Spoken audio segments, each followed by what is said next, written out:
Vamos lá, hoje, 1 Reis, capítulo 4. 1 Reis, como disse nosso irmão aí nas aulas anteriores, né? 1º e 2º Reis foram livros, a gente encontra separado em nossas Bíblias, mas originalmente eles foram escritos, né, como um só livro ali, contando uma história unificada, não é verdade? Que começa lá em 1 Samuel, 1º, 2º Samuel, 1º e 2º Reis, né? Tudo continuação, tá? Então a gente viu ali que o rei Davi ele unificou as tribos ali de Israel em um só reino. Deus havia prometido que da sua linhagem ali, né, viria o rei messiânico e que futuramente estabeleceria o reino, na verdade, de Deus sobre as nações. Eram as boas novas, isso aí era o cumprimento ali da promessa feita a Abraão, amém?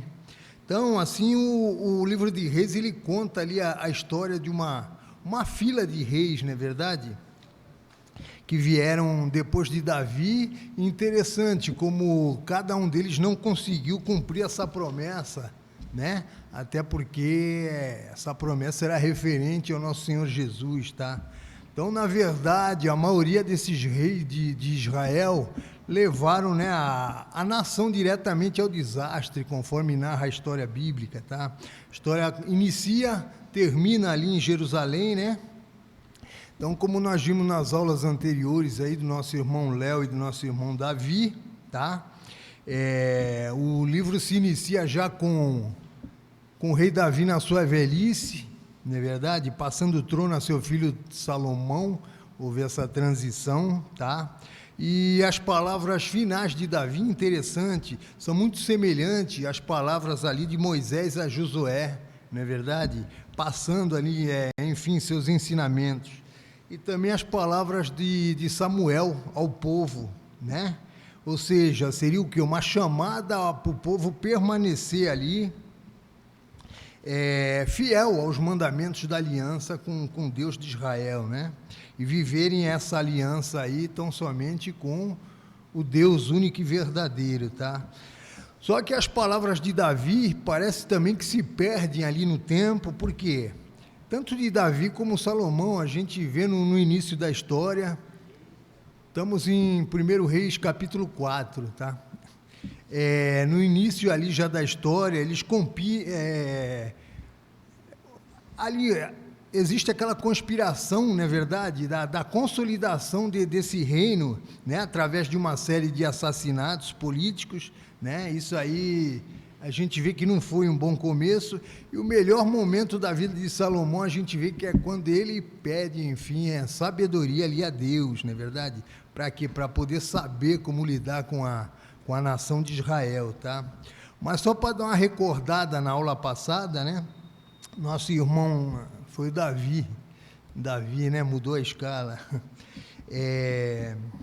Falou ali sobre o início ali do reinado de Salomão, né? Sobre todo Israel, tá? E em seguida ele faz essa aliança aí com o rei do Egito, se casa, né, com a sua filha, tá? E passa a morar em Jerusalém, tá? Eu vi que o Davi ele deu uma outra visão para essa parte aqui, né? Mas, sei lá, ao meu ver, eu creio que Salomão ali ele já introduziu um jugo desigual, não é verdade? Ali no centro do governo de Deus, né? Logicamente Deus permitiu, né, a sua escolha, tá? Deus é soberano, né? Porém ele concede o livre-arbítrio, né? Deus não interfere quando ele não é consultado, né? Muitas vezes fazemos escolhas ali na nossa vida ali, agindo por vontade própria, né? Sem pedir orientação a Deus, tá? E muitas das vezes mesmo sabendo que as nossas escolhas vão gerar consequências ruins, não é verdade? Geralmente acontece isso, só depois nós buscamos ali a face do Senhor. Mas de toda forma, a palavra diz ali que Salomão amava ao Senhor, então Deus lhe apareceu ali em sonho, lhe deu a liberdade de pedir, né? Ele pediu o que ele desejasse. Diante de tanta generosidade, Salomão pede o quê? Sabedoria para governar seu povo, né? Para governar, enfim, a a nação de Israel, tá? Então, esse pedido do rei ali, no seu início do seu governo, e a sua justificativa, isso aí com certeza comoveram ali, né? Moveram o coração de Deus, né? Pelo fato dele não ter pedido riqueza e nem triunfo sobre seus inimigos, não é verdade? Então, a palavra diz que Deus lhe concedeu sabedoria como nenhum outro ser humano teve, né? E, além disso, ele obteve riquezas em todos os aspectos da sua vida, né? Em todos os sentidos. A palavra diz que Deus lhe deu glória como jamais se viu em todo Israel, tá? Então, até aqui nós aprendemos o que? Quando nós oramos em conformidade com a vontade de Deus, Deus, né, nos atende, nós temos o que recebemos, não é verdade? Salomão, a gente vê que, através da Bíblia, que ele recebeu muito mais do que ele pediu. Mas por quê? Porque ele pediu o que o dinheiro não pode comprar, né? Ele pediu sabedoria. Tiago 1,5 diz, né, que a sabedoria peça a Deus que ele a dará deliberadamente, amém?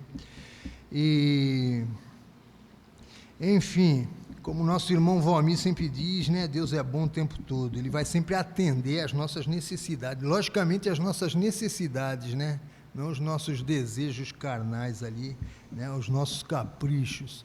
Mas, enfim, o capítulo 3, referente à aula passada, termina, né, com uma grande demonstração de sabedoria de Salomão. Isso aí é só uma repassada, né? A passagem bem conhecida ali na Bíblia, quando ele julga o caso das duas mulheres ali, que a princípio afirmam ser mãe da mesma criança, né? Então, o rei, na sua sabedoria, ele oferece a opção de dividir a criança ao meio e dar metade para cada mulher, e nesse momento é revelado ali o verdadeiro amor de mãe, não é verdade? Quando a mãe verdadeira, ela desiste ali da reivindicação para poder proteger a vida do filho. Então, no seu instinto maternal, ela preferiu ver o seu filho criado por outra mulher do que vê-lo morto, logicamente, né?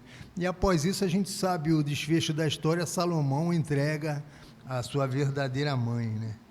Então, a sabedoria e a justiça foram as marcas ali, pelo menos do princípio do reinado de Salomão, né? Enfim, até aqui foi assunto da aula passada, é só uma breve recordação, tá? Então, vamos ver o que diz respeito à aula de hoje, 1 Reis, capítulo 4.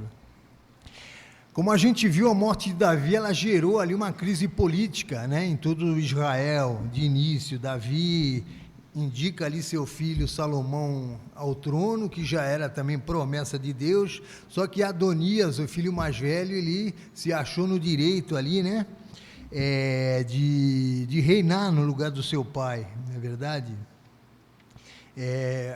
Inclusive ele era o filho mais velho, né, dos que estavam vivos, a primogenitura, né? Então, Salomão, de imediato, já manda matar ali seu irmão para tirar qualquer dúvida sobre o seu direito ali de reinar sobre Israel. E, ao mesmo tempo, o que ele faz? Ele faz já uma limpeza ali no governo, né? Tirando do poder pessoas que ele considerava ali nocivas, não é verdade? Desleais e que poderiam causar algum problema, tá? Então, esse capítulo 4, ele se inicia falando basicamente sobre a administração de Salomão e seus oficiais. A gente vai ver aqui com detalhe, eles elegendo, né, um novo povo ali que trabalharia ao seu lado. Então, do versículo 1 ao 6, mostra uma lista dos principais oficiais ali, né, militares, civis e religiosos, tá, do seu exército. Vamos lá, versículo 1, vamos começar agora o primeiro versículo.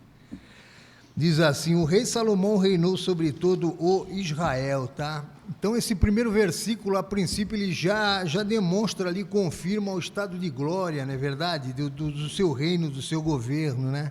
Na verdade, o estudo de hoje é um resumo ali da glória ali, né? Da prosperidade e da glória de Salomão, tá? E, de um modo geral, que o reino de Salomão trouxe à nação de Israel, tá? Como diz a palavra, algo que jamais se viu até os dias de hoje, tá?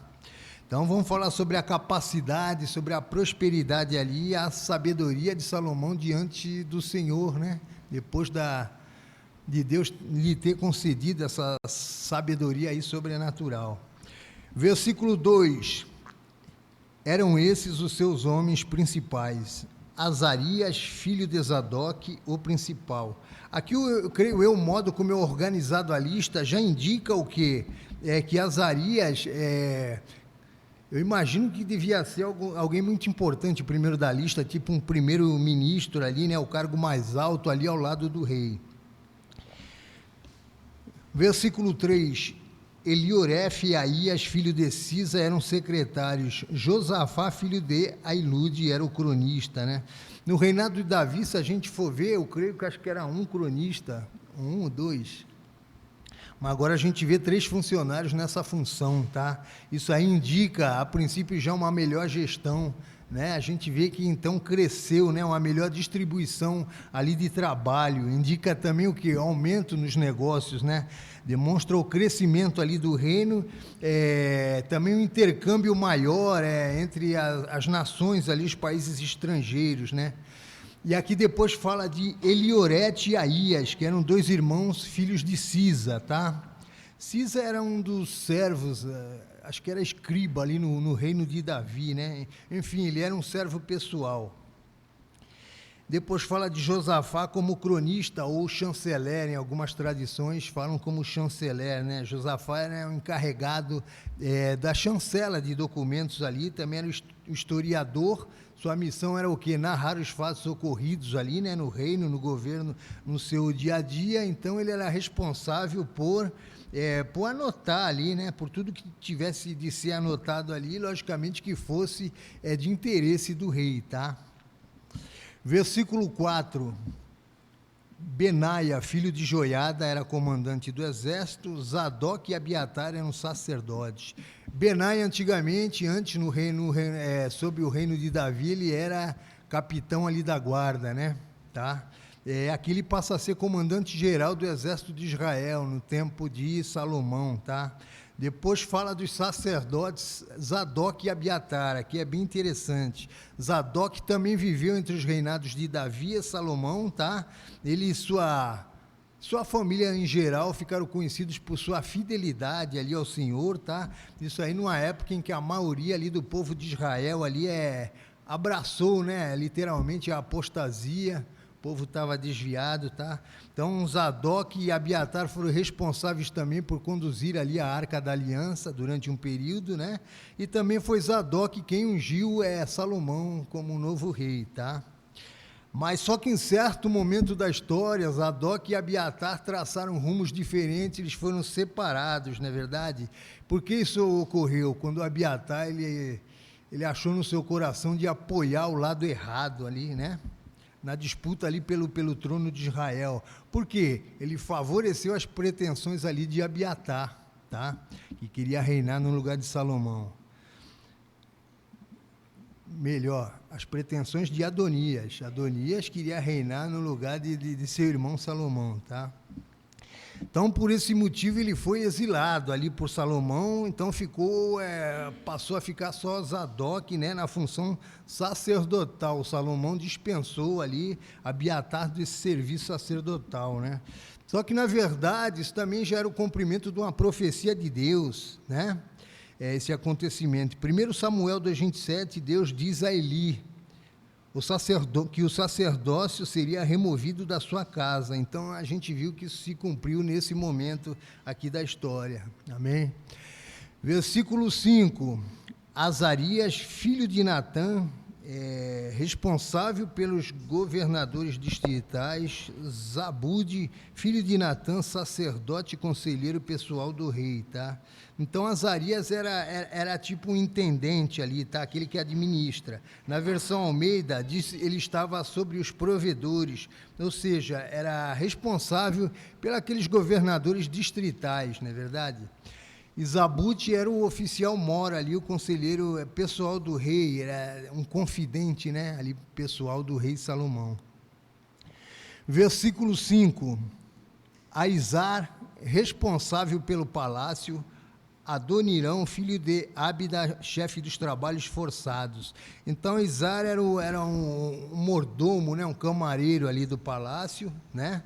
E Adonirão era responsável pela imposição dos trabalhos obrigatórios, né, forçados, tá? A gente vê aqui no capítulo 5, versículo 13 e 14 de 1 Reis, diz, formou o rei Salomão uma leva de trabalhadores de todo Israel, que compunha 30.000 homens, e Adonirão os dirigia, tá? Então aqui é referente à edificação do templo, que a gente vai ver aí já nas próximas aulas, e onde Adonirão confirma, ele chefiava esses trabalhadores, né? Trabalhos impostos ali, forçados. Versículo 7, Salomão tinha também 12 governadores distritais em todo Israel, que forneciam provisões para o rei e para o palácio real. Cada um deles tinha que fornecer suprimentos durante um mês do ano. Então aqui, a princípio, a gente vê que o rei Salomão ele já faz uma revisão num serviço tributário, não é verdade? Ele escolhe ali, ele divide o país em 12 distritos, eu não sei, imagino eu como se fosse 12 estados, né, e coloca ali os intendentes, administradores, como se fossem governadores, né, sendo que cada um deles fornecia alimento ali, né, durante o mês do ano no palácio. Então 12 administradores, 12 meses no ano, então havia suprimento ali, né, para o ano inteiro, tá, cada um provia esse tributo ali por um mês, tá, então havia esse suprimento para o mês, para o ano inteiro, ali na Casa Real. E para isso existiam o quê? As cidades armazéns, descrito em 1 Reis 9,19, diz assim, todas as cidades armazéns que Salomão tinha, as cidades para os carros, cidade para os cavaleiros, etc., né? Enfim, aqui fala sobre as edificações que Salomão construiu, né? E cita, inclui aí também esses depósitos aí de alimentos, tá? Agora, do versículo 8 ao 19, segue a lista desses administradores aí nomeados por Salomão, né? A gente vai ver aqui com detalhes quem foram esses homens e os distritos que estavam sob a sua responsabilidade. Eu vou ler direto aqui, depois eu falo do 8 em diante. Estes são os seus nomes: Ben-Ur, nos montes de Efraim, Ben-Dequer, em Macás, Salbim, Bet-Semes, em Elon, Bet-Anã, Bet-Ezed, em Arubote, Socó e toda a terra de Éfer, Ben-Abinadap, em Nafote-Dor, Tafate, filha de Salomão, era sua mulher, Baná, filho de Ailude, em Tanak, e Megida e toda Bet-Seã, próximo de Zeratã, abaixo de Jezreel, desde Bet-Seã até Abel-Meloá, indo além dos limites de Joquimeão, Ben-Géder em Ramote Gileade, nos povoados de Jair, filho de Manassés, em Gileade, bem como o distrito de Argob, em Bazã, e as suas 60 grandes cidades muradas com trancas de bronze nos portões. Ainadab, filho de Ido, em Manaim, Aimás em Naphtali, ele se casou com Bazemates, filha de Salomão, Baná, filho de Uzai, e Azer, em Bealote. Josafá, filho de Paru, em Zacar, Simei, filho de Elá, em Benjamim, Geber, filho de Uri, em Gileade, a terra de Seom, rei dos amorreus, e de Og, rei de Bazã. Ele era o único governador desse distrito. Enfim, esses eram os 12 governadores ali, né, dos distritos de Salomão, responsáveis ali por administrar, né, de prover esses suprimentos ali para o reino, tá? Agora, a partir do versículo 20 ao 28, fala basicamente sobre a prosperidade ali de Salomão. Versículo 20, Judá e Israel eram tão numerosos como a areia da praia, eles comiam e bebiam e eram felizes, tá? O versículo inicia dizendo que Judá e Israel eram numerosos como a areia da praia. Aqui também se trata o cumprimento de uma promessa, né? Lá de Gênesis, a gente vai ver em Gênesis 17 e 18, diz: esteja certo de que eu abençoarei e farei seus descendentes tão numerosos como a estrela do céu e como a areia da praia do mar. Sua descendência conquistará as cidades dos que lhe forem inimigos. E por meio dela todos os povos da terra serão abençoados, porque você me obedeceu. Então aqui é referente à promessa de Deus, né, a Abraão, não é verdade? Que depois de muito tempo, muitos anos, estava agora se cumprindo durante o reinado de Salomão, tá? Versículo 21. E Salomão governava todos os reinos, desde o rio Eufrates até a terra dos filisteus, chegando até a fronteira do Egito. Esses reinos traziam tributos e foram submissos a Salomão durante toda a sua vida, né? Então, a gente vê aqui que o império ali de Salomão, ele se estendeu muito além dos limites ali de Israel, né? E essa expansão, olha que interessante, fez com que os judeus viajassem para terras distantes ali e assim levaram também o conhecimento das obras de Deus, né? Na vida ali do rei Salomão, do poder de Deus a muitos outros povos. E quando diz que quando Salomão dominava ali do Eufrates até a terra dos filisteus, também se refere à promessa divina. A gente vê Gênesis 15, 18 diz: aos seus descendentes dei esta terra desde o ribeiro do Egito até o grande rio, o Eufrates, né? Então, tudo que está ocorrendo aqui é cumprimento ali da promessa divina, né? A promessa de Deus se cumpriu, a gente vê ali na hegemonia, né? Durante o reinado do rei Salomão, né? Desde transações comerciais, foi um crescimento no modo geral, foi abençoado, até todo tipo de demonstração de poder ali, não é verdade?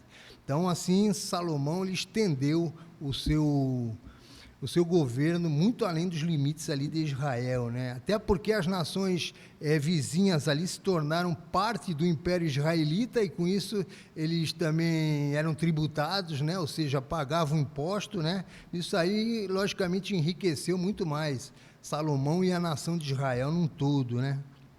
Então, Israel gozava ali de paz e prosperidade, foi um período abençoado.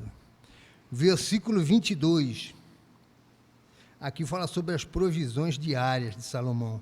As provisões diárias de Salomão eram 30 tonéis da melhor farinha e 60 tonéis de farinha comum, né? Tem traduções que diz 30 coros e 60 coros, né? Mas é a mesma medida, o couro tinha a mesma medida que o homer também, tá? E isso equivalia à carga que um animal ali de tração burro conseguiria transportar, tá? Versículo 23, 10 cabeças de gado engordado em cocheira, 20 de gado engordado no pasto e 100 ovelhas e bodes, bem como servos, gazelas, corças e aves escolhidas, né? Então, versículo 22 e 23 narra as provisões ali de Salomão para um dia, tá? Logicamente, isso aqui não era para Salomão, né? Ele não comia 30 tonéis de farinha e mais 60, porque isso aí era para toda a realeza, ali tinha seus afiliados, né? Oficiais, guarda-costas ali, visitantes estrangeiros, enfim, um grande número ali de servos, além do seu extenso harém, né?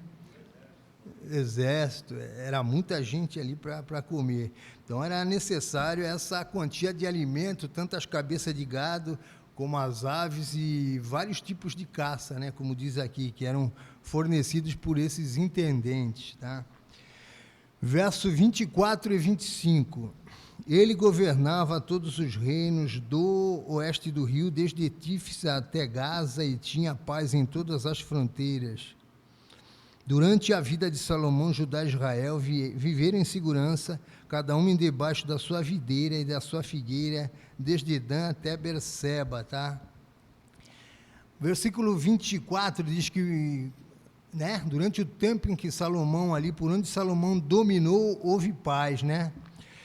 Isso, como eu disse, porque as nações se tornaram parte ali do império, né, israelita, também pagavam impostos, né, e isso enriqueceu, logicamente, ainda mais a nação, como eu disse, tá?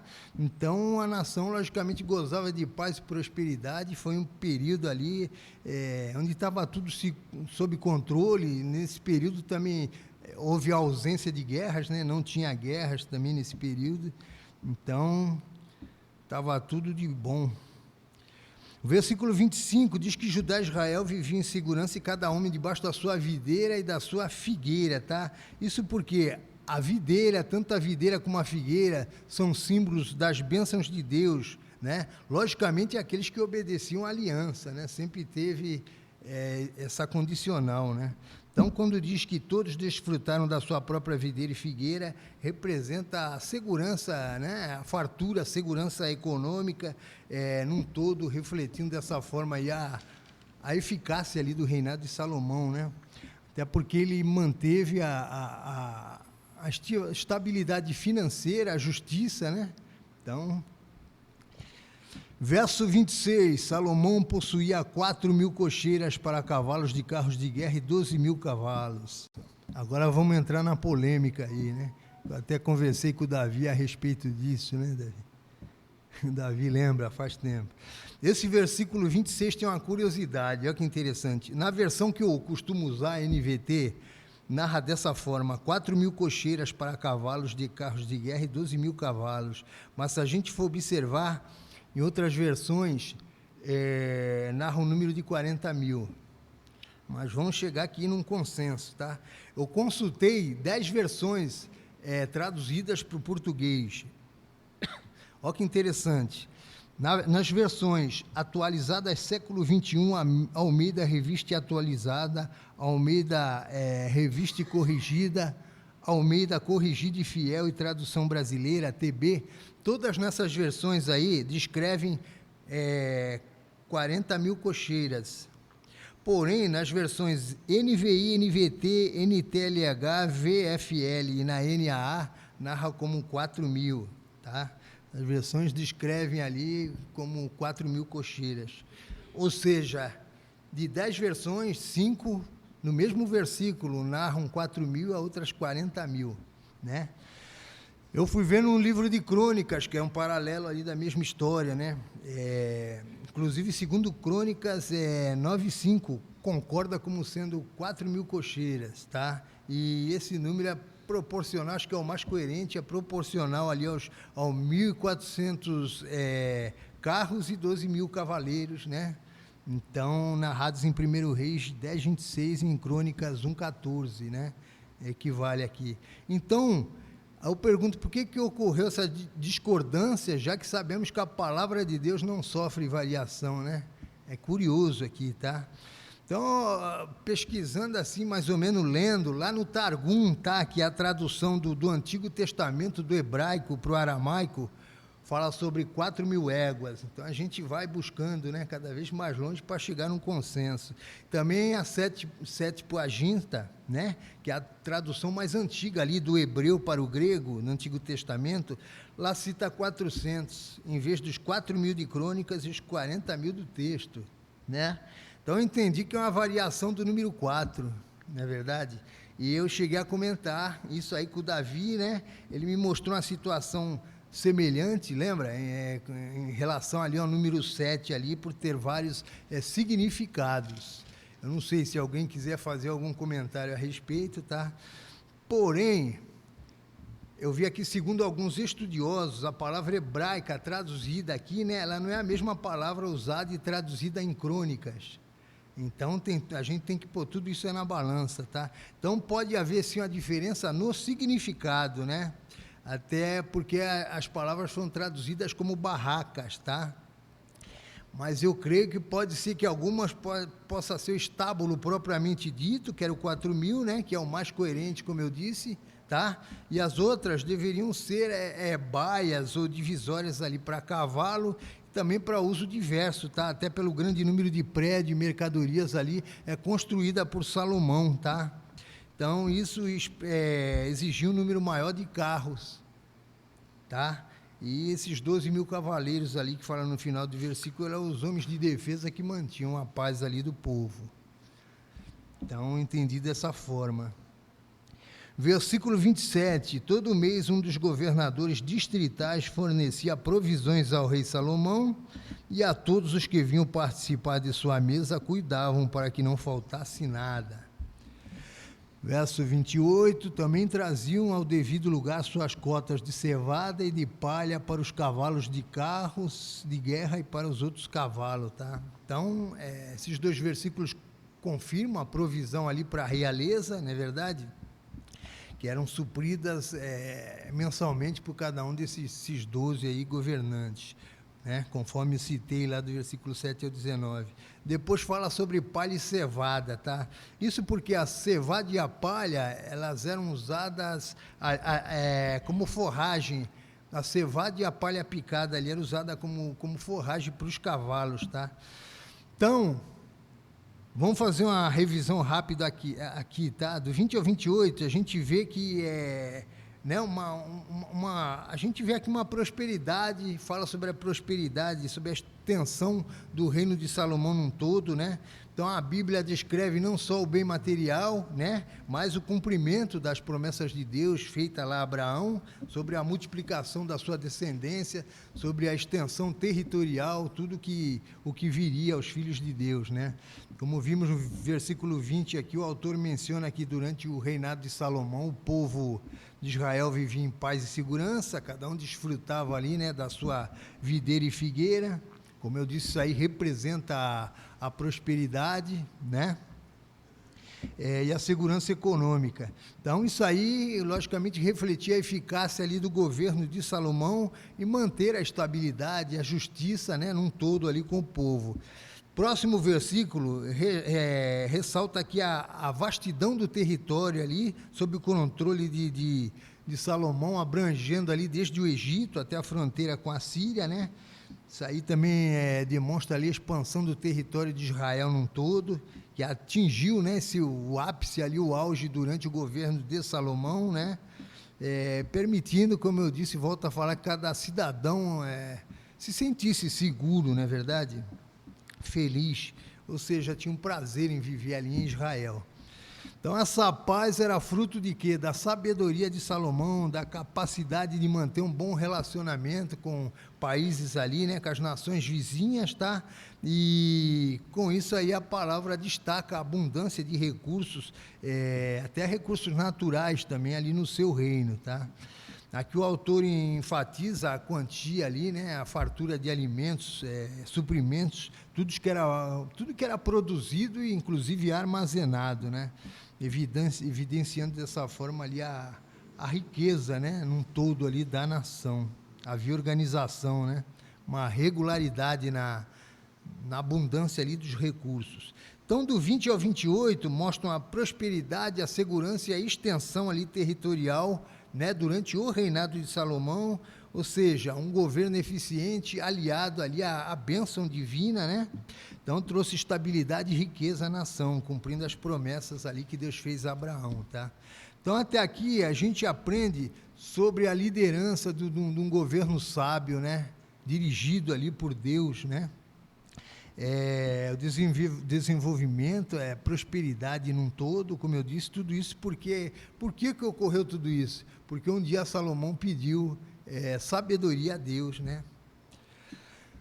Vamos aqui para a parte final já, versículo 29 ao 34, fala um pouco mais sobre a sabedoria de Salomão. Versículo 29, Deus deu a Salomão sabedoria, discernimento extraordinário e uma abrangência de conhecimento tão imensurável quanto a areia do mar, né? Então aqui inicia falando mais uma vez sobre a imensa sabedoria ali de Salomão. A gente vê que era uma sabedoria excepcional, não havia ninguém, né, acima dele nesse quesito aí. Então, por quê? Porque Deus lhe deu um coração que sabia ouvir, que sabia discernir, né? Deu também uma grandeza de coração. Então, essas três qualidades formavam ali o caráter de Salomão, né? Que é descrita como sendo imensurável ali, como a areia da praia. Versículo 30, a sabedoria de Salomão era maior do que a de todos os homens do Oriente, bem como de toda a sabedoria do Egito.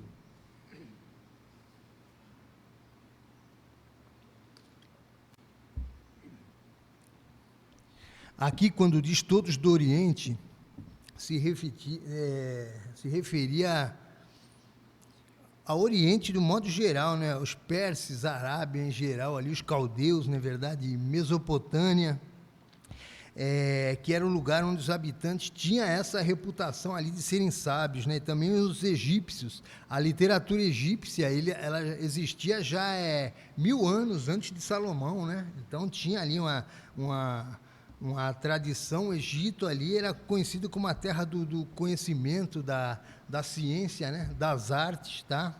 Até hoje a gente vê que descoberta arqueológica mostra isso aí, a alta cultura do povo egípcio, né? Interessante, a palavra diz que Salomão era superior a todos eles, né? Versículo 31. Ele era mais sábio do que qualquer outro homem, mais do que o Esraíta Etan, mais sábio que Emã, Calcol e Darda, filhos de Maol. E a sua fama se espalhou por todas as nações em redor, tá? Ou seja, mais uma vez, ele era mais sábio do que todos os seus contemporâneos ali da época, né? Seja dentro da sua nação ou no exterior também. Depois fala de Etan. Esse Etan aqui, ele era descendente ali de várias famílias importantes dos levitas, né? Então, eles destacam aqui homens que eram muito sábios para fazer essa comparação e dizer que Salomão era acima deles, tá? Depois fala de Emã. Emã era chefe dos músicos no templo na época. Também era um vidente, conselheiro ali do rei Davi. Depois fala de Maol. Maol não traz detalhes sobre Maol, mas filhos de Maol, essa expressão significa pessoas habilidosas na música, né? Poesia e na música. E por fim fala de Darda, cujo nome significa pérola da sabedoria. Então foram tudo comparados ali a Salomão, porém Salomão sobressaiu acima desses todos. Versículo 32, diz assim: ele compôs 3.000 provérbios e os seus cânticos chegaram a 1.005, né? Então Salomão foi autor, né, da maioria ali dos provérbios. É também atribuída a ele a autoria ali de cantares, né? Também o Salmo 7.2 e 127, e Cântico dos Cânticos, né? Grande sabedoria. Então, Salomão, o que ele fez? Creio eu, ele juntou seus sentimentos e na sua observação ali, né, do caráter humano, então ele compôs esses 3.000 provérbios e 1.005 ali cânticos, né? Isso aí só demonstra a sua sabedoria em comunicar ensinamentos ali, influenciando, a gente vê não o seu povo, mas no decorrer da história, até hoje a gente se beneficia e aprende, né? Com tudo que Salomão deixou, as gerações posteriores chegando aos nossos dias, tá? Seus ensinamentos. Versículo 33, descreveu as plantas desde o cedro do Líbano até o isopo, que brota nos muros. Também discorreu sobre os quadrúpedes, as aves, os animais que se movem rente ao chão e os peixes, né? Aqui a gente vê que é uma sabedoria inigualável, não é verdade? Um conhecimento profundo, capaz de entender, de resolver problemas complexos, não é verdade? Mesmo quando se tratava ali de questões naturais, como botânica, zoologia. Então, não existe outra explicação, foi uma sabedoria ali, né, concedida por Deus mesmo. Salomão era conhecido pela sua capacidade ali de descrever plantas, árvores, animais, né, como diz, enfim. Ele demonstrava uma grande compreensão pela criação divina, né, pela criação de Deus. Versículo 34, homens de todas as nações vinham ouvir a sabedoria de Salomão. Eram enviados por todos os reis que tinham ouvido falar da sua sabedoria, né? Esse último versículo aqui, ele encerra o capítulo 4, né? Enfatizando mais uma vez a sabedoria de Salomão, né? Conforme diz a palavra, vinha gente de outras nações, de longe, para ouvir ali a sabedoria de Salomão, tá? Então, isso só demonstra a sua reputação, né? Como um líder e sábio, mais uma vez ali, sua influência também, né? Enfim, para encerrar a aula de hoje, eu vou fazer aqui uma analogia, uma comparação, só para a gente refletir sobre o assunto. Isso é bem interessante, ó. A gente vive numa época, tá, em que as relações pessoais, eu digo pessoais mesmo, se tornaram meio escassas, tá? Mas, por outro lado, nunca foi possível ter o quê? Tantos amigos, né? Tecnologia permite isso hoje em dia, né? Aproximou as pessoas, mas, como eu disse, também afastou do convívio ali físico, né? contato físico. Se Salomão vivesse hoje, tivesse Facebook, eu tenho certeza que ele bateria um número ali de seguidores, né? Assim como foi na sua época ali, grandes líderes hoje iriam conhecer a sua sabedoria, né? Ou então, pelo menos, mandariam representantes para testar ali a eficácia da sua sabedoria, se ele era realmente, né, aquela pessoa. Mas tudo isso só vem provar o quê? Que a riqueza ali, o poder, não vale mais que a sabedoria, né? Jamais, tá? Porque, como eu disse e repito, a sabedoria de Salomão, ela tinha uma fonte, que era o próprio Deus, tá? Então, quando os líderes iam atrás de Salomão, indiretamente eles iam atrás de Deus, né? Para obter sabedoria. Salomão, ele foi verdadeiramente um instrumento ali usado por Deus, tá? Mas a minha comparação para fechar é a seguinte: o tempo passou, né? Muitos anos, séculos depois, a Bíblia diz que certo dia Deus nos derramou água viva, né, do céu, que era o próprio Senhor Jesus, o Salvador. Na sua missão terrena, Cristo também fez fluir sabedoria, tá? Então, fazendo essa comparação, essa analogia, Salomão, ele pegou para si, escolheu 12 provedores, né? Jesus escolheu 12 discípulos, tá? A função dos administradores de Salomão era o quê? Era não faltar nada ali na mesa do rei. Já a função dos discípulos era fazer não faltar ninguém ali, né? Na mesa do rei dos reis, que é o Senhor Jesus, tá? Salomão compôs provérbios ali.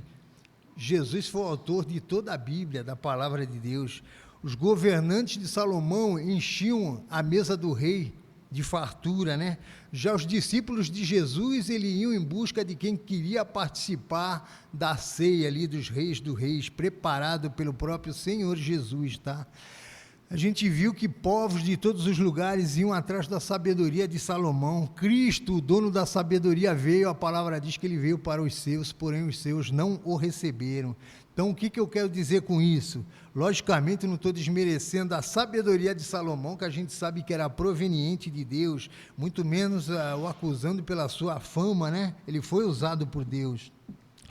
Mas eu quero dizer que nós, nessa nossa vida, não devemos jamais ser o que? Um instrumento de contemplação, mas sim estar sempre ali diante do Senhor. Nossa vida deve estar exposta diante do Rei, de Deus, tá? Até porque todos nós somos iguais, pecadores, cheios de defeitos, dependentes do amor, da misericórdia de Deus, não é verdade? Mas quando o mundo olhar para o cristão, ele deve sim ver refletido ali a imagem, o caráter de Cristo, tá?